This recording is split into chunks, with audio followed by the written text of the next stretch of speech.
C'est un dispositif où on va avoir comme un carrousel de poissons, les 28 espèces de poissons du lac.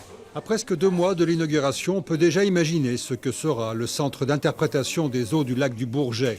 Pas d'aquarium pour des raisons écologiques et financières, mais des supports visuels adaptés, ludiques et pédagogiques. La philosophie générale, c'est d'interpeller le visiteur, qu'il soit jeune, local, touriste, peu importe, c'est de l'interpeller en lui disant « Tenez, regardez, le lac du Bourget, c'est peut-être un peu ceci, c'est peut-être un regard vers le bleu ou vers le jaune, c'est peut-être un regard naturaliste ou alors à l'inverse un regard poétique. » 400 mètres carrés de surface disponible avec des îlots thématiques qui raconteront la vie dans les eaux du lac, mais aussi sa faune et sa flore sur ses abords et dans les airs. Bref, une exploration, une découverte complète de ce milieu aquatique souvent méconnu. Aqualis, c'est un lieu où se poser des questions, c'est un lieu où on peut être interpellé et c'est un lieu où peut-être on aura envie d'aller découvrir le lac grandeur nature.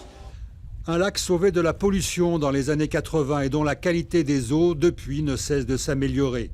Collecte des eaux usées, sensibilisation des industriels et des riverains, c'est aussi pour valoriser tous ces efforts collectifs et individuels qu'Aqualis est né, dans un bâtiment qui fait lui aussi partie du patrimoine.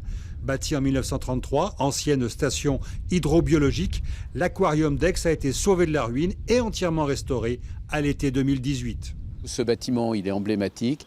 Il faut l'animer, il faut trouver une nouvelle vocation et c'est aussi un rééquilibrage entre le grand port et le petit port. C'est important pour l'ensemble du bassin de remettre une activité sur le petit port et ce bâtiment est un peu le bâtiment totem du petit port. 2,5 millions d'euros d'argent public ont été mobilisés pour la rénovation de cet ensemble qui comprend aujourd'hui un restaurant déjà en activité et le futur Aqualis. Qu'on retrouve à la Maison des Pêcheurs au sud du lac. Pourquoi ? Parce que la pêche au lac du Pourtier, c'est inscrit dans ses gènes.